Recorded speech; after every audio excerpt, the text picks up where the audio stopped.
பரணி பாரதிய மீட்டிங்கில் பேசினேன்.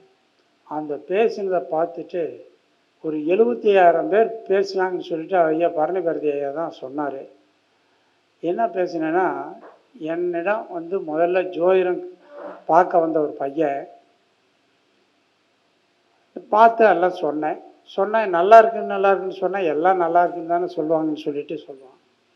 அவன் வந்து பரணி நட்சத்திரம் மேசராசி. எப்போ வந்து பார்க்குறேன் 2020 வந்து பார்க்குறேன். எங்கள் அப்பாவுக்கு உடம்பு சரியில்லை, எப்படி இருக்கும் கொஞ்சம் பார்த்து சொல்லுங்கன்னு சொன்னான். சரி, நான் அந்த பையனுடைய திசா புத்தி இதெல்லாம் கணிச்சு பார்த்தேன். ராகு திசையில் குரு புத்தி நடக்குது. அவன் வந்து துலா லக்கணம். துலா லக்கணத்துக்கு 5ஆம் வீட்டுக்கு அதிபதி சனி பகவானும் 9ஆம் வீட்டுக்கு அதிபதி புதனும் 2 பேரும் பரிவர்த்தனையாக உட்காந்துருக்காங்க. 2 பேரும் பரிவர்த்தனை ஆகும்போது உங்கள் அப்பாவுக்கு ஒன்றும் இல்லைங்க கொஞ்சம் நல்லா பார்த்து சொல்லுங்கண்ணா. ஏன்னா இப்படியே சொல்கிறாங்கன்னு சொல்லிட்டு அப்புறம் பார்த்து தசாபதி எல்லாமே கணிச்சு பார்த்துட்டு பையனுடைய ஜாதகம் இருக்கான்னு கேட்டேன். பையனுடைய ஜாதகத்தையும் கொடுத்தாரு. வாங்கி பார்த்தேன். அந்த பையன் விருச்சிக லக்கணம். லக்கணத்துக்கு 5ல் செவ்வாய் ராகு உட்காந்துருக்காரு. ராகை வச்சு நிறைய ஜோதிடர் 3 ஜோதிடர்கள் பார்த்துட்டேன்னு சொன்னான். ராகு இருக்கிறத வச்சு அப்பாவுடைய அப்பா தான் பாதிக்குன்னு சொன்னான். நான் உங்கள் அப்பாலாம் உனக்கு பாதிக்காது, நல்லா இருப்பார், நீ தைரியமாக இரு அப்படின்னு. அந்த பையன் நம்பவே இல்லை. என்ன சொன்னேன்னா, நான் 3 ஜோதிடர்கிட்ட பார்த்துட்டு வந்துட்டேன், நீங்கள் 4ஆவது ஆள், நீங்கள் ஒருத்தர் தான் நல்லா இருக்குன்னு சொல்கிறீங்க, எங்கள் அப்பா ஜனவரி வந்தால் இறந்துடுவார்னு சொல்லியிருக்காரு அப்படின்னு சொன்னான். ஏன்டா இப்படி சொல்கிறாங்கன்னு சொல்லிட்டு அவனுடைய ராகு திசை நடக்குன்னா செவ்வாய் புத்தியை கடந்து தான் ராகு திசைக்கு வந்திருப்பான். செவ்வாய் திசையில் சனி புத்தி எதுவாக இருக்குன்னு சொல்லி இங்கிலீஷ் வருஷத்தையும் கணக்கு போட்டு வயசையும் கணக்கு போட்டு இங்கிலீஷ் வருஷம் சொல்லி இந்த வருஷத்தில் உனக்கு ஏதாவது விபத்து ஏற்பட்டுச்சான்னு கேட்டேன். ஆமாங்க ஐயா விபத்து ஏற்பட்டுச்சு, பைக்காரன் கொண்டாந்து அடித்து கீழே விழுந்துட்டேன். எந்த இடத்துல பிளேட் வச்சேன்னு. இடது கையில் பிளேட் வச்சேன். சரி, இதை நான் சொன்னேன்ல, இது உண்மையாக இருக்குது இல்லை. அப்போ பேச கையில் உங்கள் அப்பா இறக்க மாட்டார், நல்லா இருப்பார், சரியா நல்லா தைரியமாக இரு அப்படின்னு சொன்னேன். அப்போ 3 ஜோதிடரும் சொல்லிட்டாங்க, நீங்கள் 4ஆவது ஆள். உங்கள் அப்பா இறக்க மாட்டார், நல்லா இருப்பார். எப்போ வந்து பார்த்தானா 2020 டிசம்பரில் வந்து பார்க்குறான். 21 ஜனவரி வந்தால் இறந்துடுவார்னு சொன்னான். இறக்க மாட்டார், தைரியமாக இருந்தேன். அவன் நம்மள காசு கொடுத்தான், வேணாம் நீ போப்பா பின்னாடி பேசிக்கலாம் அப்படின்னு சொல்லி அனுப்பிச்சிட்டேன். பின்னாடி ஜனவரி மாதம் 15ஆம் தேதி ஃபோன் பண்ணுறான். 2021 ஜனவரி. ஐயா என்னப்பாண்ண, எங்கள் பெரியப்பா தாங்க காலாயிட்டார். அப்போ உங்கள் அப்பா எப்படி இருக்காரு? நல்லா இருக்கார், எங்கள் அப்பா நல்லா இருக்கார். அப்போ நான் சொன்னது நீ கேட்கவே மாட்டேன். நீ இல்லைங்கய்யா 3 ஜோதிடரும் எங்கள் அப்பா தான் இறந்துடுவார்னு சொன்னாங்க. அது உன்னுடைய பையனுடைய ஜாதகத்தை வச்சு பார்க்கும்போது அப்பாவுக்கு இறந்துடுவார்னு சொல்லியிருக்காங்க. ராகு இருக்கிறதுனால அப்பாவுடைய அப்பா தானே ராகு, அதை வச்சு சொல்லியிருப்பாங்க. ஆனால் நான் உன்னுடைய ஜாதகத்தை வச்சு 5, 9, 2 பரிவர்த்தனையாக இருக்கிறதுனால உங்கள் அப்பா இறக்க மாட்டான்னு நான் சொன்னேன். இப்போ நான் சொன்னதானே இதாக இருக்குது அப்படின்னு. ஆமாங்கய்யா அப்படி தான் இருக்குது, நல்லா இருக்கார். இன்றைக்கி 26 வருஷம், 2026, 5 வருஷம் 20 விட்டால் கூட 21, 22, 23, 24, 25, 5 வருஷம் முடிஞ்சு 6ஆவது வருஷம் நடந்துகிட்ருக்கு. இது வரைக்கும் அவங்க அப்பா நல்லா இருக்கார். 3 ஜோதிடரும் அந்த பையனுடைய ஜாதகத்தை பார்த்துட்டு 5ஆம் இடத்துல ராகு இருக்கார், இறந்துருவார்னு சொல்லிட்டாரு. இறக்கல. அவங்க அப்பாவுடைய பெரியப்பா சித்தப்பா தான் இறப்பாருன்னு நான் சொன்னேன். அதுதான் நடந்தது. இதே தான் பரணி பாரதியா மீட்டிங்கில் பேசினேன். ஒரு 76,000 பேர் பார்த்ததா அவர் தான் சொன்னார். எனக்கு இதில் செல்லில் போய் எப்படி பார்க்க கூட எனக்கு தெரியாது. அதான் சொன்னேன். இதை பார்த்துட்டு ஒருத்தர் திருச்சியிலேருந்து ஒரு ஜாதகம் பார்த்தார் என்கிட்ட. அவருடைய பேருன்னு சொல்லுவேன், பேர் வேணாம், பேர் சொல்லி அவர் ஏதாச்சும் மனசில் நினச்சிட்டாருன்னா, அவர் எங்கள்கிட்ட ஜாதகம் பார்க்கும்போது 5/8/25 ஜாதகம் பார்த்தார். அவர் டேட் ஆஃப் பர்த் சொல்கிறேன் பாருங்கள். அவர் கேட்டார் என்கிட்ட, ஐயா எனக்கு உங்களால் ஜாதகம் சொல்ல முடியுமா அப்படின்னாரு. ஏன்னா பேச்சு தெளிவாக வருதே அப்படின்னு சொல்லிட்டு, சொல்ல முடியுங்க சொல்லுங்கய்யா அப்படின்னு. சரி ஜாதகத்தை அனுப்பட்டுமா எப்படி என்னன்னாரு. இல்லைங்க ஜாதகத்தையும் அனுப்புங்க, உங்களுக்கு டேட் ஆஃப் பர்த்து டைமு அனுப்புங்க, பிறந்த ஊரே அனுப்புங்க, நான் ஜாதகம் சாஃப்ட்வேரில் போட்டுக்கிறேன்னு. சரி அனுப்பிச்சார். என்ன அவருடைய டேட் ஆஃப் பர்த்துன்னு சொன்னால் 4/2/1939 பிறந்திருக்கார். 4/2/1939 டைம் 4:22 பிறந்திருக்கார். பிறந்த ஊர் திருச்சி. எனக்கு இந்த வருஷத்தை கேட்டோடனே எனக்கு கைகால் நடக்குது. சரி நம்மளை போல் நான் அவர் இருப்பார், சரி நம்ம ஓரளவுக்கு சொல்லலாமே அப்படின்னு நினச்சி பார்த்தா 39. சரி அவர் வயசு 2025 8ஆவது மாதம் 5ஆம் தேதி எங்கிட்ட ஜாதகம் பார்க்குறாரு. வயசை காமிச்சா 86 வருஷம் 6 மாதம் 1 நாள். எனக்கு தலை சுத்துற மாதிரி ஆகிப்போச்சு. ஜன்ன காலம் அவர் என்ன நட்சத்திரத்தில் பிறந்திருக்குரு? ஆயிலை நட்சத்திரத்தில் பிறந்திருக்கார். ஆயில நட்சத்திரம் கடகராசியில் இருக்கார். அவர் அனுப்பிச்ச ஜாதகத்தில் கடக லக்கணம் வருது. என்னுடைய திருக்கணிய சாஃப்ட்வேரில் போட்டது மிதுன லக்கணம் வருது. சரி எல்லாம் போட்டு திசாபத்தி இதெல்லாம் கணிச்சு போட்டு அவர் சொல்லும்போது குரு திசையில் சுக்கர புத்தி நடந்துட்டுருக்கு.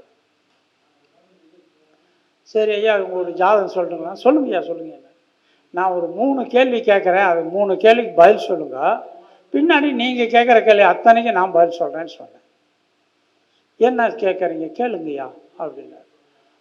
நான் அவருடைய ஜாதகத்தை முதல்ல சொல்கிறேன். மிதுன லக்னம், மிதுன லக்னத்துக்கு 2ஆம் வீட்டில் சந்திரன், 3ல் உள்ள 4ல் உள்ள 5ல் ராகு, 6ல் செவ்வாய், 7ல் சுக்கரன், 8ல் சூரியன் புதன், 9ல் குரு மாந்தி, 10ல் சனி பகவான், 11ல் கேது. இதுதான் அவருடைய ஜாதகம். மிதுன லக்னம். மிதுன லக்னத்தை வச்சு நான் சொன்னேன். 9, 10 கூட தர்ம கர்மாதிபதி 2 பேரும் குருவும் சனி பகவானும் பரிவர்த்தனை யோகம். நல்ல பேர் புகழ் அந்தஸ்து எல்லாம் நல்லா வாங்கியிருப்பீங்க, நல்லா அருமையாக இருக்கு ஐயா உங்கள் ஜாதகம்னு சொன்னேன். சரிங்க சொல்லுங்கய்யா. நான் ஒரு 3 கேள்வி கேட்குறேன் சொல்லுங்க. உங்களுக்கு அரசு வேலை கிடைச்சிதான்னு கேட்டேன். எப்படி அரசு வேலை கேட்டேன்னா, லக்னத்துக்கு 10ஆம் வீட்டுக்கு அதிபதி பரிவர்த்தனையில் தன் வீட்டுக்கே வந்துடுறாரு. அந்த 10ஆம் வீட்டில் குரு ஆட்சி பலம் பெற்றாரதுனால உங்களுக்கு அரசு வேலை கிடைச்சிதான்னு கேட்டேன். கிடைச்சது என்ன வேலைன்னு சொல்ல முடியுமா? அதெல்லாம் அப்புறம் சொல்கிறேங்கய்யா. முதல்ல கிடைச்சதா கிடைக்கலையா அதை சொல்லுங்கள். கிடைச்சது. சரி, இன்னொரு கேள்வி கேட்குறேன் சொல்லுங்கள். உங்கள் அப்பாவுடைய அப்பா தாத்தா சொத்து உங்களுக்கு கிடைச்சதா? தாத்தா சொத்து அது எங்கய்யா? நாங்கள் அண்ணன் தங்கச்சி அக்கா தம்பி எல்லாம் 9 பேர். 9 பேர்த்தில் ஒரு வீடு கிடைச்சி. ஐயா நான் அதெல்லாம் கேட்கல. உங்கள் தாத்தா சொத்து கிடைச்சதா கிடைக்கலையா? கிடைச்சதா, ஒரே ஒரு வீடு கிடைச்சது அப்படின்னாரு. சரி ரைட்டு, அதான் கேட்டேன். எப்படி கேட்டேன்னா 5ஆம் வீடு தான் தாத்தா சொத்து. 9க்கு 9 5ஆம் வீடம். 5ஆம் வீட்டை குரு பார்க்குறாரு. எனக்கு ஆல்ரெடி சுக்கரன் உட்காந்துருக்காரு. சுக்கரன் வாங்கின ராகு உட்காந்துருக்காரு. ராகு வாங்கின சாரம் குரு சாரமே. அதனால் கிடைச்சது ஒரு வீடு கிடைச்சது ஏன்னாரு. அவ்வளோதான். சரி இப்போ உங்கள் லக்னத்துலேருந்து நான் சொல்லிட்டு வரேன் ஏன்னாரு. சொல்லுங்க ஏன்னாரு. 9ஆம் வீட்டில் குரு லக்னத்தை 5ஆம் பார்வையை பார்க்குறாரா? அதனால் சொன்னேன், ஜீவனை சுபரேவால சீரியர் நோக்கக்கூட பாவர்கள் பார்க்க வெய்யும் கண்ட பணி போலாகும் ஆவதே ஆயுள் தீர்க்கம் அறிவியல் மன்னவனாவான். எப்பேற்பட்ட ஆள்க உங்கள்கிட்ட பேசினா கூட அவங்களுக்கெல்லாம் நீங்கள் ஜெயிச்சிருவீங்க. அவங்களுக்கெல்லாம் நீங்கள் ஒரு இது வச்சுருவீங்க. பேச்சில் பேசி யாருமே உங்களை ஜெயிக்க முடியாது அப்படின்னு சொன்னேன்.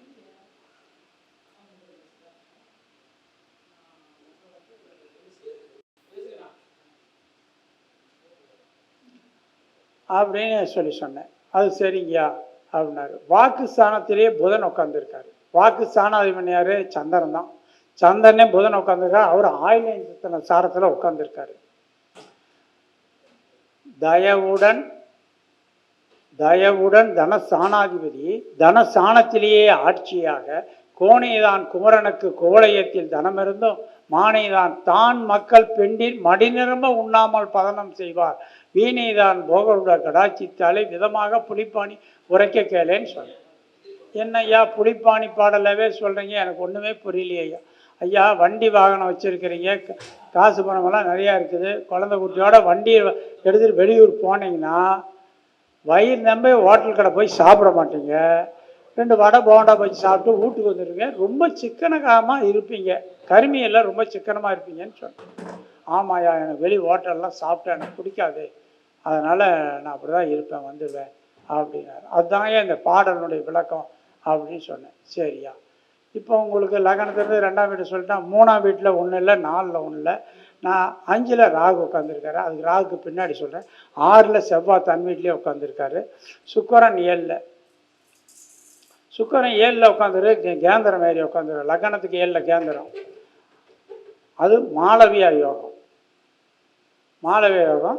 10ல் சனி பகவான் இருக்குது, அது சச யோகம். 9 தூக்கி குரு போட்டதுன்னா அது அம்ச யோகம். 10ல் 7ல் சுக்கரன் உட்காந்துருக்காரா, சுக்கரனுக்கு ஒரு பாடம். கேளப்பா அசுரகுரு வேந்திரம் கோணத்திலிருந்து கெட்டவர்கள் கண்ணுற்று நோக்கினாலும் ஆளப்பா அசுரகுரு பலனைப்பார். அப்பனை உப்பரிய மேடை உண்டு வைரங்கள் முத்துமாலை வளமாக சூடி இருக்கும் வளவதை தான் கூறப்பா குடிநாதன் பலமறிந்து கொற்றவனை பொழிப்பாணி சாட்டினேன். உங்களுக்கு மனைவிங்கிறது 7ஆம் வீட்டில் சுக்கரன் உட்காந்துருக்காரு. அந்த மனைவின்னு வந்த பின்னாடி தான் ஏன் உங்களுக்கு பேர் புகழ் அந்தஸ்து கௌரவம் பல இடமெல்லாம் வாங்கி வீடெல்லாம் கட்டி நல்லா மிக சிறப்பாக இருப்பீங்கன்னு சொன்னேன். ஆமாங்கய்யா, மனைவிக்கு எனக்கு திருமணம் ஆன பின்னாடி மனைவின்னு வந்த பின்னாடி தான் நான் மிக பேர் புகழே அடைஞ்சேன், நல்லா இருக்கேன், இப்போ நல்லா இருக்கேன் அப்படின்னாரு. அதுதாங்க அந்த பாடலுடைய அர்த்தம்னு. சரி, 8ல் சூரியனும் புதனும் உட்காந்துருக்காரு. சூரியனும் புதனும் உட்காந்துருக்காரு. அந்த புதனும் சந்திரன் நேருக்கு நேர் பார்வை. அதுக்கு ஒரு பாடல் தான் சொன்னேன். அன்புடன் மதிமால் கூடி, மதினா சந்திரன், மால்னா புதன். அன்புடன் மதிமால் கூடி அவனியில் உதித்த பாலன் இன்புறு வார்த்தை சிலர் எளிதன மக்கள் பெண்டி தம்பதி எதிர்கூடி சற்குண யோகி தென்புட கீர்த்தியோங்க சீர்புகழோடு வாழ்வு. பேரோடும் புகழோடும் சொத்தோடும் சுகத்தோடு வாழ்வீங்க. ரொம்ப அந்த நல்ல அருமையாக இருக்குங்கய்யா. அவங்களுக்கு தர்ம கர்மாதி யோகம் இருக்குது. நீங்கள் பேர் புகழெலாம் வாங்கி நல்லா பலரும் பாராட்டும்படி வந்திருப்பீங்க அப்படின்னு சொன்னேன். என்னமோ சுமாராக இருந்தேன்யா, ஆனால் நான் தொழிலேருந்து வந்தப்போல்லாம் நல்லா என்னை பாராட்டி தான் அனுப்பிச்சாங்க. நான் ஒரு கேள்வி கேட்டுங்களே என்ன? கேளுங்க, இப்போ கேட்கறேன்னா கேளுங்க என்ன. எனக்கு அரசு வேலைன்னு சொன்னீங்கல்ல, என்ன வேலை எனக்கு கிடைச்சிருக்கும் அது சொல்ல முடியுமா அப்படின்னு கேட்டார்.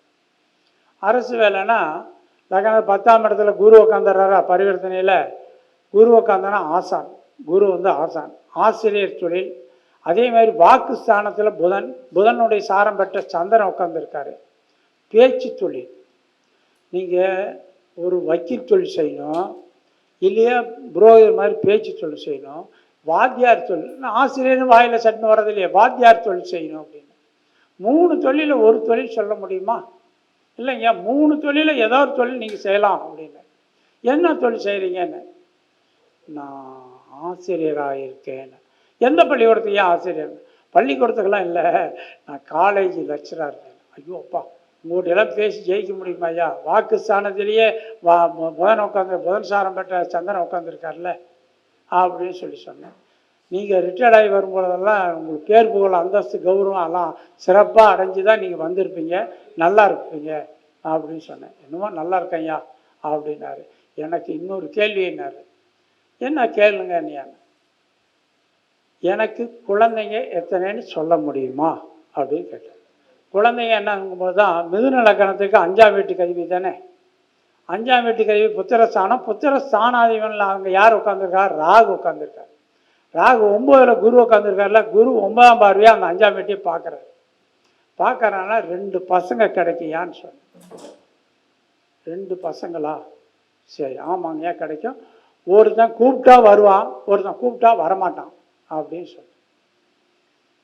ஒரு பையன் கோயம்புத்தூரில் இருக்கான், ஃபோன் பண்ணால் வருவான். ஒருத்தன் நீங்கள் சொன்ன மாதிரி கூப்பிட்டா வரமாட்டான். அவன் வெளியூரில் இருப்பாங்க. ஏன்னா இல்லை, வெளியூரில் இல்லை, வெளிநாட்டில் இருக்காங்க. அதுதான் 2 பசங்க. ஒரு பையன் கூப்பிட்டா வரும், கூப்பிட்டா வரமாட்டாங்க. சரியா, இதுதான் பசங்க 2 கிடைக்கும். 2 கிடைச்சது ஆமாம் அப்படின்ட்டார். எல்லாம் கேட்டார். கடைசியாக ஒன்று கேட்டார், எனக்கு ஆயுஷ் எவ்வளோ இருக்கும் அது சொல்ல முடியுமா? ஆயுள் பாவத்தை எடுக்கும்போது அப்போ அவருக்கு நடக்கிறது குரு தசை சுக்கிரபுத்தி நடக்குது. குரு எப்படி உபயலக்கணத்து 7ஆம் வீட்டுக்கு அதிபதி குரு திசையே நடக்குது. அவர் பாதகாதிபதி, பாதகத்தை மட்டும்தான் செய்வாருடைய ஆயுள் பங்கம் செய்ய மாட்டார். உங்களுக்கு குரு திசை தான் நடக்குது, குரு திசை சுக்கிரபுத்தி நடந்தாலும் ஆயுள் பங்கம் ஏற்படாது. ஏன்னா அவர் பாதகத்தை சிற்சில உடல் உபாதைகள் தான் செய்வாரே தவிர ஆயுள் இது பண்ண மாட்டார், குரு கொள்ள மாட்டார்.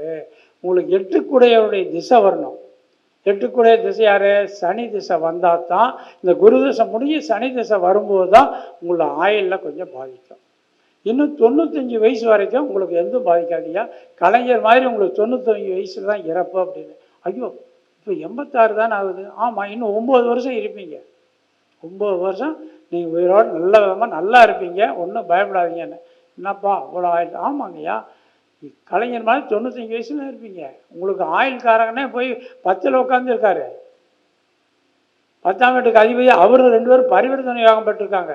ரொம்ப அருமையாக இருக்குமையா, நான் அதெல்லாம் ஒன்றும் பயப்படாதீங்க, தைரியமாக இருக்கேன்னு. இதுதான் அவர் சொன்னார். ஐயா நீங்கள் திருச்சி வந்தீங்கன்னா வந்து என்னை ஆசீர்வாதம் பண்ணிட்டு போங்கன்னாரு. ஐயா எனக்கு வயசு 70, உங்களுக்கு வயசு 86, நீங்கள் தான் என்னை ஆசீர்வாதம் பண்ணணும். நான் உங்களோட வயசில் சின்ன பையன், என்னை போய் நீங்கள் ஆசீர்வாதம் பண்ண சொல்கிறீங்களே அப்படின்னு. நான் வரேன், நீங்கள் என்ன ஆசீர்வாதம் பண்ணுறதா இருந்தால் உங்கள் வீட்டுக்கு நான் வரேன் அப்படின்னு. திருச்சி வந்து கண்டிப்பாக வந்துட்டு வரேன். உங்கள் அட்ரஸ் வேணால் நான் சென்ட் பண்ணுறேன், வாங்கன்னாரு. வாங்க நான் தான் ஆசீர்வாதம் பண்ணுறேன், நீங்கள் வாங்க. இப்படி அவருக்கு சொன்ன வரைக்கும் எந்த ஒரு இதுவும் ஃபெயில் போகல. அப்படி இந்த பெரியவங்களுக்கெல்லாம் பார்த்து சொல்லும்போது என்னென்னா, அஷ்டவர்க்கம் போட்டுக்குவேன். அஷ்டவர்க்கம் போட்டு அந்த 337 பரலும் எந்த இடத்துல அதிக பரல் இருதோ அந்த பரல் அதிக இடத்துல வர்றதை வச்சு அந்த பரலை வச்சு சொல்லிக்கலாம். 8ஆம் இடத்துலையும் பரல் நல்லா இருக்குது. எப்படி ஆயில் போகும்னு நம்ம சொல்ல முடியும்? நல்லா இருப்பீங்க. 95 வயசு கலைஞராட்டம் உங்களுக்கும் பேர் என்ன கலைஞர் மாதிரி 3 பஞ்சமகா புருஷ யோகம் 5. 5ல் சூரியன் சந்திரன் 2 விட்டுங்க, ராகு அதர் விட்டுங்க, நடுவில் செவ்வாய் புதன் வியாழன் வெள்ளி சனி. இந்த 5 பேரும் பஞ்சமகா புருஷர்கள். அதில் சுக்கரன் வாங்கினது மாளவியா யோகம் வாங்கியிருக்காரு, குரு வாங்கினது ஹம்ச யோகம் வாங்கியிருக்காரு. அங்கே 10ல் சனி பகவான் இருக்குது சச யோகம். 3 இந்த யோகம் வாங்கியிருக்கும்போது நீங்கள் எப்படியா உங்களுக்கு இதாகும்?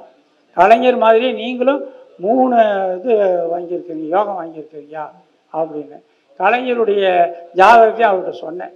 கலைஞர் வந்து கடக லக்னம், லக்னத்துக்கு 2ஆம் வீட்லேயே ராகு, 3ல் 1ல் 4ல் வந்து சனி பகவான் இருந்தார், கேந்திரம் 4ல் கேந்திரம், அவர் சசயோகம், 5ல் குரு, 6ல் 1ல் 7ல் செவ்வாய், 8ல் வந்து கேது, 2ல் ராகு 8ல் கேது, 9ல் 1ல் 10ல் புதன், 11ல் வந்து சூரியனும் சந்திரனும். அவர் வந்து மிருகசீரிஷ நட்சத்திரம், மிருகசீரிஷ ரிஷபராசி. 11ல் சூரியனும் சந்திரனும், 12ல் சுக்கரன். இதாங்கய்யா அவர் ஜாதகம். அவரும் 3 யோகம் வாங்கியிருக்காரு. பஞ்சமகா புருஷ யோகம், சனி யோகம், குரு, இவர் சுக்கரன் யோகம்லாம் வாங்கினால ஒன்றும் உங்களுக்கு ஆயுள் பங்கம் வர. அதே மாதிரி தான் நீங்களும் வாங்கியிருக்கிறீங்க பஞ்சமகா புருஷ யோகம். நீங்களும் 3 யோகம் வாங்கியிருக்கனால ஆயுள் தீர்க்கம் ஐயா 95 வயசுலாம் இருக்கும் உங்களுக்கு இது வரும். அப்போ கொஞ்சம் நீங்கள் மருத்துவ செலவு வரும். அதில் தப்பிச்சிங்கன்னா அப்புறம் நீங்கள் ரொம்ப 100 வயசுக்கு மேலேயே இருப்பீங்க. அதான் அவர் சொன்ன வரைக்கும் எந்த ஒரு இதுவும் ஃபெயில் போகல. அதை பார்த்துட்டு சேலத்துலேருந்து ஒருத்தர் கூப்பிட்டு பேசுகிறார். சேலத்துலேருந்து கூப்பிட்டவர் என்னன்னா, இவருக்கு ஜாதகம் சொன்னதை பார்த்துட்டு அவர் கூப்பிட்டு கேட்டார். அவருடைய டேட் ஆஃப் பர்த் சொல்கிறேன் பாருங்க. முத்துநாய்க்கன்பட்டி, சேலத்துக்கு பக்கத்தில் முத்துநாய்க்கன்பட்டிங்கிற ஊர்லேருந்து அவர் கூப்பிட்டு பேசுகிறார். நீங்கள் இப்படி திருச்சிக்காரருக்கு ஒரு ஜாதகம் பார்த்து சொன்னீங்கல்ல, அது மாதிரி எனக்கு கொஞ்சம் பார்த்து சொல்ல முடியுமா? சொல்லுங்கள். அவர் டேட் ஆஃப் பர்த்து 4/12/1944. நான் பார்க்கும்போது அவர் வயசு 80 வருஷம் 11 மாதம் 15 நாள். 19/11/2025 அவர் என்கிட்ட ஜாதகம் பார்த்தாரு. பார்க்கும்போது அவர் 80 வருஷம் 11 மாதம் 15 நாள்.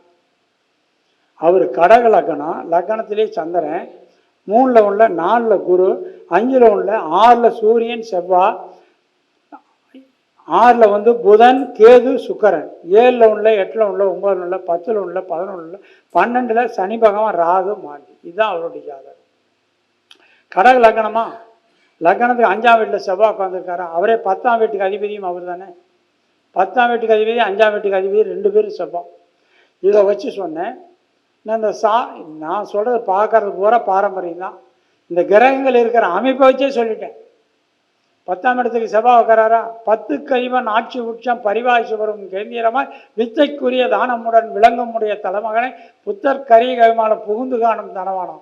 நீங்கள் மிகப்பெரிய தனவானம் ஒப்படைக்கணும் ஐயா.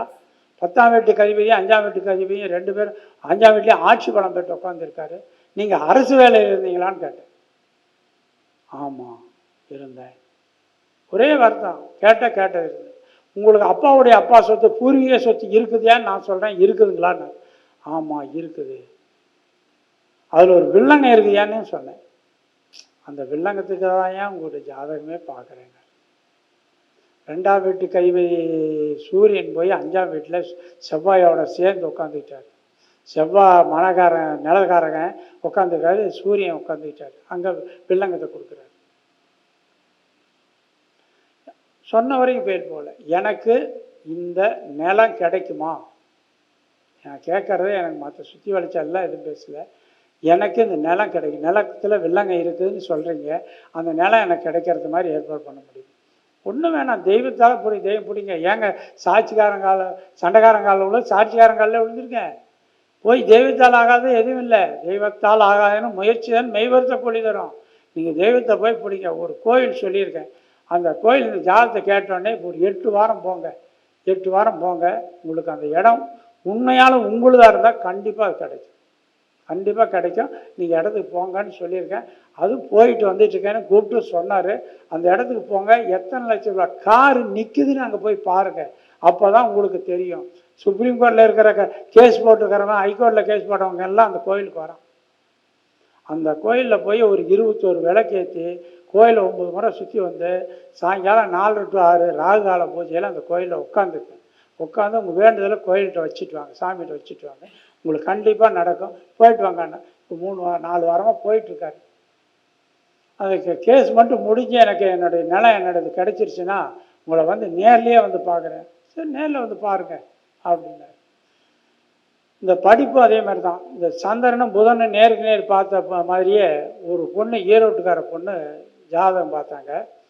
என் பொண்ணு மேற்படிப்பு படிக்க வைக்கிறேன், என்ன படிக்க வைக்கலாம் அப்படின்னாங்க. சந்திரனும் புதனும் நேருக்கு நேர் பார்வையாச்சா, அம்மா உங்கள் பொண்ணு ஐஏஎஸ்ஸே படிக்க வைமா, பாஸ் பண்ணிட்டு வந்துடுவேன்னு. ஐயா கொஞ்சம் நல்லா பார்த்து சொல்லுங்கய்யா. அம்மா நான் இப்போ கேட்குறது மட்டும் சொல்லுங்கள், உங்கள் பொண்ணு 1ஆம் வகுப்பு சேர்த்துலேருந்து இதுவரை காலேஜ் முடிக்கிற வரைக்கும் ஃபெயில் ஆகவே இல்லை, அது உண்மையாக பொய்யான்னு? ஆமாங்கய்யா, ஒரு வகுப்பில் கூட ஃபெயில் ஆகலை. அப்புறம் ஏன் இப்போ கேட்குறீங்க? ஐஏஎஸ்ஸே படிக்க வைங்க, உங்கள் பொண்ணு பாஸ் இல்லைன்னா நீங்கள் செலவு பண்ணுற பணத்தை நான் தரேன்னு. ஐயா ஐஏஎஸ் படிக்கிறதுக்கு தான் ஐயா கேட்குறேன் அப்படின்னா. ஐஏஎஸ் படிக்கிறது பஞ்சபட்சி நான் கொஞ்சம் பார்ப்பேன். பஞ்சபட்சியில் அந்த பொண்ணுடைய நட்சத்திரத்துக்குரிய பச்சி எடுத்து அந்த பச்சி வந்து அரசு தொழில் செய்கிற நேரத்தில் போய் பணத்தை கட்ட சொன்னேன். அதே நேரத்தில் போய் பணம் கட்டினாங்க, பாஸ் பண்ணிட்டு வந்துடுச்சு. என் பொண்ணு மட்டும் ஐஏஎஸ் பாஸ் பண்ணிச்சா அவங்க 1/2 பவுன் மோதிரம் போடுறேன்னாங்க. 1/2 பவுன் மோதிரத்துக்கு என்ன சொல்கிறாங்க, பொண்ணு பாஸ் ஆயிடுச்சிங்கய்யா, வேலை தான் கிடைக்கல, அதுக்கு அந்த மோதிரத்துக்கு இதை கொண்டாந்து விற்க வைக்கிறாங்க. அம்மா ஐஏஎஸ் பாஸ் பண்ணிடுச்சு, பாஸுக்கு தான் கேட்டீங்க, பாஸ் பண்ணுவேன்னு சொன்னால் பாஸ் பண்ணிடுச்சு. சீனியாரிட்டி அடிப்படையில் தான் அது வரும். ஐஏஎஸ் எல்லாம் சர்வசாதாரண இது இல்லை, அவங்க போடுறது வந்து சீனியாரிட்டி அடிப்படையில். இவங்களுக்கு முன்னாடி இருக்கிறவங்களெல்லாம் போட்டு அது வரிசையாக தான் வரும். கொஞ்சம் பொறுங்க, அந்த திசாபுத்தியும் அமைப்பு நல்லா இருக்கும்ல அப்படின்னு சொன்னேன். சொன்ன வரைக்கும் எதுவுமே போயிட்டு போகல. போன ஒரு 15 நாளைக்கு முன்னே ஒரு பொண்ணு பிஹெச்டி பாஸ் பண்ணுறது கேட்டுது. பிஹெச்டி பாஸ் பண்ண அதே மாதிரி அந்த பொண்ணுடைய நட்சத்திரத்துக்கு பஞ்சபட்சி எடுத்து அரசு பட்சி நேரத்தில் போய் பணம் கட்ட சொன்னேன். பிஹெச்டி பாஸ் பண்ணிட்டு வந்துச்சு. போன 15 நாளைக்கு முன்னே கோயம்புத்தூரில் கவர்னர் ரவியா வந்து அங்கே பட்டமளிப்பு விழா கொடுத்தாங்க, பட்டம் கொடுத்தாங்க. நான் பிஹெச்டி பாஸ் பண்ணிட்டேன்யா, பட்டம் கொடுக்குறாங்க, நீங்கள் வாங்க. நீ பட்டம் வாங்குறமா, நான் வந்து சும்மா உட்காந்து என்னவா பண்ண போகிறேன், எனக்கு ஜாதகம் பார்க்குற வேலை இருக்குமா அப்படின்னு சொல்லி அனுப்பிச்சிட்டு. இந்த படிப்பு இதெல்லாமே சொன்னால் எதுவுமே போய் போகிறதில்ல. அதே மாதிரி திருமணத்தை பற்றி ஒரு சின்ன ஒரு குறிப்பு சொல்கிறேன். ஒரு பையன் துலா லக்கணம், துலா லக்கணத்துக்குன்னா 2-7 கூடிய செவ்வாய் 8ஆம் வீட்டில் போய் உட்காந்துருக்கார். எங்கே? ரிஷபத்திலே இருக்கார். அங்கே ரோகிணி நட்சத்திரம் ரிஷபராசி, ரிஷபராசி அங்கே சந்திரனா அங்கேயே இருக்கார். சொன்னேன், தம்பி உங்களுக்கு 8ல் செவ்வாய் இருக்கு, கொஞ்சம் பார்த்து யோசனை பண்ணி ஏதோ பரிகாரம் பண்ணி கல்யாணம் பண்ணப்பான்னு கேட்டு சொன்னேன். அப்போ கேட்கல. இந்த மேட்ரிமோனி அது இதெல்லாம் போய் பார்த்து கல்யாணத்தை முடிச்சுட்டான். 3 மாதத்தில் முடிச்சுட்டான். நான் இருதார யோகம் கொஞ்சம் பார்த்து பொறுமையாக பரிகாரம் செஞ்சு செய்ய அதெல்லாம் கொஞ்சம் கூட வச்சுக்கல, யாருக்கையும் நம்பலை. போனால் 3 மாதம் கல்யாணம் முடித்தான். அந்த பொண்ணு 3 மாதம் தான் படைச்சது. கார் வாங்கினா கார்லேயே வச்சுட்டு அங்கே இங்கேயும் எல்லாம் சுற்றினா கடைசியில் என்ன பிரச்சனை என்னன்னே தெரியல. 3 மாதம் படைச்சா 3 மாதத்தில் பொண்ணு பிழைக்க மாட்டேன்னு அவங்க அப்பா கொண்டு போயிடுச்சு. பொண்ணு பொள்ளாச்சு. அங்கே போய் அங்கே போலீஸ் ஸ்டேஷனில் கம்ப்ளைண்ட் கொடுத்து அங்கேருந்து போலீஸ் வந்து இந்த பையனை கூட்டிகிட்டு போய் நான் பிழைக்க மாட்டேன்னு சொல்லி 2 பேரும் டைவர்ஸ் வாங்கி பொண்ணு கொடுத்து இவனும் கொடுத்து இதாகி போய் டைவர்ஸ் ஆகி போய் வந்துட்டான். மீண்டும் 1 வருஷம் கழித்து வேற ஒரு பொண்ணை பார்த்து போய் கட்டினான். கல்யாணம் பண்ணி அதுக்கு ஒரு பையன் பிறந்து நல்லா இருக்கான். இப்போது அந்த இருதார யோகங்கிற இருதாரம் வந்துருச்சா இல்லையா, அது பின்னாடி தான் வந்து பார்க்குறான். ஐயா நீங்கள் சொன்ன மாதிரியே எனக்கு இருதாரம் ஆகி போச்சுங்கய்யா, மோதாரம் கட்டி அந்த பொண்ணு பிழைக்க மாட்டேன்னு போயிடுச்சு, 2வது கட்டி தான் எனக்கு 2வது சம்சாரத்துக்கு ஒரு குழந்தை பிறந்திருக்கு, பையன் பிறந்திருக்கு அப்படின்னு சொல்லி. இப்போ அந்த பையன் எங்கே இருக்கிறான்? ஆஸ்திரேலியாவில் இருக்கான். இப்போ அன்றைக்கி அவனுக்கு குரு தசை நடக்குது. குரு எங்கே இருக்குது? லக்னத்துக்கு 3 6 கூடிய குரு 10ல் ஏங்கிற மாரி உட்காந்து இன்னைக்கு குரு தசை நடக்கணுமா ஆஸ்திரேலியாவில் போய் வேலை செஞ்சுட்டு இருக்கான். பொண்டாட்டி பிள்ளைங்க எல்லாத்தையும் கூட்டிகிட்டு போய் நல்லா இருக்கான். அந்த ஜாதக அமைப்புங்கிறது போய் போகிறது. அதே மாதிரி இன்னொன்று மிதுன லக்னம். மிதுன லக்னத்துக்கு 7ஆம் வீட்டுக்கு அதிபதி குரு பாதகாதிபதி. பாதக ஸ்தானத்திலே குரு உட்காந்துருக்கார். 10ல் சனி பகவான் உட்காந்துருக்கார். சனி பகவான் தொழில்காரங்கனாச்சா, தொழில் அருமையாக கொடுத்துறாரு. கவர்மெண்ட் வேலை கொடுத்து நல்லா பிள்ளை சம்பளிக்குது, நல்லா இருக்குது. ஆனால் கலசரத்தில் ஆண்டவன் கை வீசிட்டான். 7ஆம் வீட்டுக்கு அதிபதி குரு ஆச்சா, பாதகம் பண்ணும்ல. அந்த குரு திசையை நடக்கும்போது கல்யாணம் பண்ணி கொடுத்தாங்க. எப்படி கல்யாணம் பண்ணி கொடுத்தாங்க? பெரிய ஒரு ராஜாவை கல்யாணம் பண்ணி கொடுக்குற மாதிரி, குதிரை வந்து டான்ஸ் ஆடுற மாதிரிலாம் இது பண்ணி பல லட்சம் செலவு பண்ணி கல்யாணம் பண்ணி கொடுத்தாங்க. 6 மாதம் தான் பொண்ணு படிச்சுது. 6 மாதம் பழைக்க மாட்டேன்னு. அந்த 7ஆம் வீட்டுக்கு குருங்க அந்த குரு திசையை நடக்கும்போது அந்த பாதகத்தை செஞ்சிருது. கொஞ்சம் யோசனை பண்ணி பார்த்து செய்யுங்கன்னு கேட்குது. மிதுன லக்னம் 7ல் குரு இருக்குது, வந்து பார்க்குறாங்க. சொல்கிறேன், இப்போ அந்த பெண்ணுக்கு இருதார யோகம், கொஞ்சம் யோசனை பண்ணி பார்த்து செய்யுங்கன்னு சொல்கிறதெல்லாம் விட்டுட்டாங்க. இல்லைங்க நான்லாம் குருநாதர் அங்கே இங்கெல்லாம் பார்த்துட்டால, ஒன்றும் பிரச்சனை இல்லை அப்படி இப்படின்ட்டு. நாளை விட்டு நாளான்னைக்கு கல்யாணம் பண்ணுறேன். நாளைக்கு போய் வாழை மரம் கட்ட வேண்டியது. அந்த பையன் பெங்களூர்கார பையன். அந்த பையன் வந்து ஒரு பொண்ணை காதலிச்சு அந்த பொண்ணுக்கு ஒரு குழந்தையும் கொடுத்துட்டான். அது எப்படியோ அந்த போய் பத்திரிக்கை வச்சா அந்த பத்திரிக்கை அந்த பொண்ணுக்கு கிடைச்சி எடுத்து பார்த்து பொண்ணு வீட்டுக்கு ஃபோன் பண்ணுது. 3ஆம் நாள் ஃபோன் பண்ணி, இப்படி நீங்கள் உங்கள் பொண்ணை வந்து கொடுக்குறீங்கள, அந்த பையனுடைய காதலி தான் நான் பேசுகிறேன். உங்கள் கல்யாணத்துக்கு நானே என் பையனை தூக்கிட்டு குழந்தைய தூக்கிட்டு வருவேன். இப்போ குழந்தை உங்கள் பொண்ணை கொடுக்குறீங்கள, அந்த பையனுடைய காதலி தான் நான் பேசுகிறேன் அப்படின்னு சொல்லிச்சு. எல்லாம் இவங்க அலறி அடித்து போய் அந்த பையனை கேட்டால் என்னங்கிறான், ஆமாம் காதலிச்சேன், கல்யாணம் பண்ணிக்கல, உங்கள் பிள்ளையை கொடுக்கலையா 2 சொல்லுங்க. அவன் அப்பா அம்மாவை வாயே பேசக்கூடாதுன்னு நட்டு வச்சுட்டான். என்ன பண்ணுறது? அவங்க அப்பா அம்மா வாயே பேசாமல் உட்காந்துருந்தாங்க. என்னப்பா இப்படி சொல்கிறியோ, என்னப்பா அந்த பொண்ணு கல்யாணம் பண்ணி குழந்தை இருக்குதுன்னு சொல்லுது. குழந்தை இருக்குதுங்க, அது எனக்கு பிறக்கலை.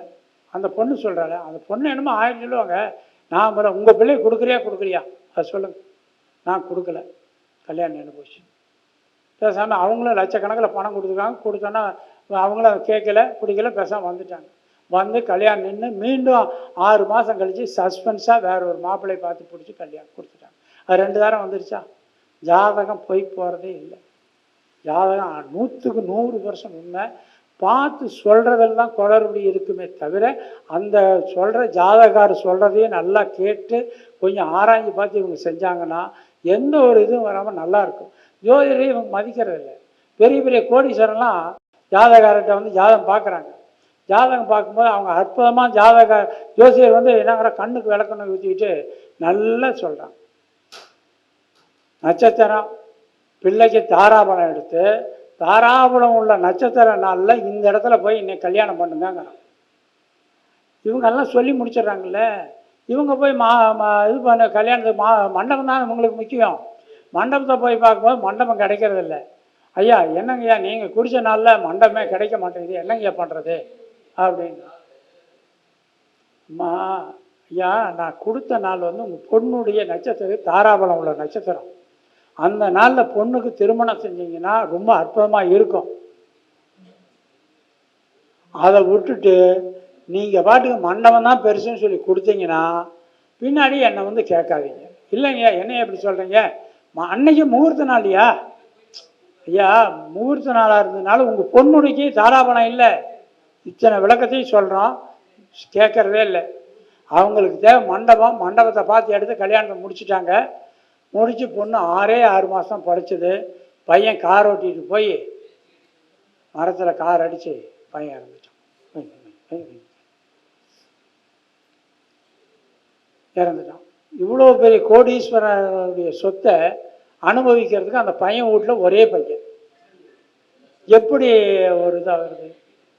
அப்புறம் வந்து ஜாதகார்கிட்ட வந்து இப்படி பேசுனா, என்னங்க எப்படி நான் சொன்ன முகூர்த்த நாளில் நீங்கள் முகூர்த்தம் வைக்கல, உங்கள் தேவைக்கு நீங்கள் மண்டபம் தான் பெருசாக எடுத்துக்கிட்டீங்க, மண்டபம் பார்த்து வச்சிங்க, மண்டபத்தினுடைய வச்ச கோளாறு தான் அது. பிள்ளைக்கு தாராபல நாளில் வந்து விபத்து நாளில் போய் நீங்கள் வச்ச விபத்து ஏற்பட்டு போச்சு, நாம் என்ன பண்ண முடியும்? எந்த ஜோதிடையும் குற்றம் சொல்லாதீங்க, தவறு பூரா உங்களுடையது.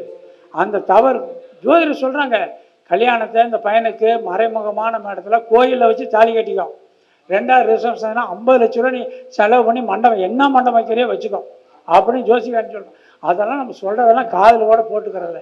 இவங்களுக்கு தேவை மண்டபம் தான். கிராண்டாக பண்ணுறாங்க, கிராண்டாக பண்ணுறது 10 பேர் கண்ணு பட்டாலே அது இதாகி போயிருமில்ல, வாழா விட்டியே போயிடு. பையன் ஒரே பையன், பல கோடி சொத்து, எத்தனை சொத்து எத்தனை கோடி இருந்தால் என்ன பண்ணுறது?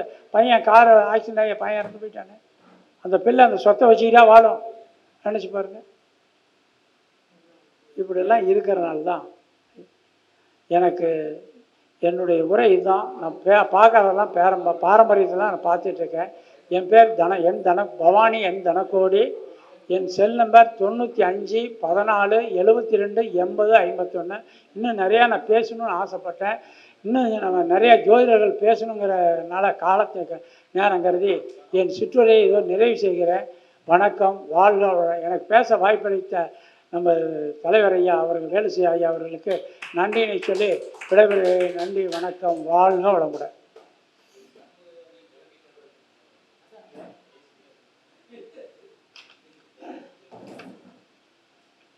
தனக்குடிய ரொம்ப சிறப்பாக பேசியிருந்தார்.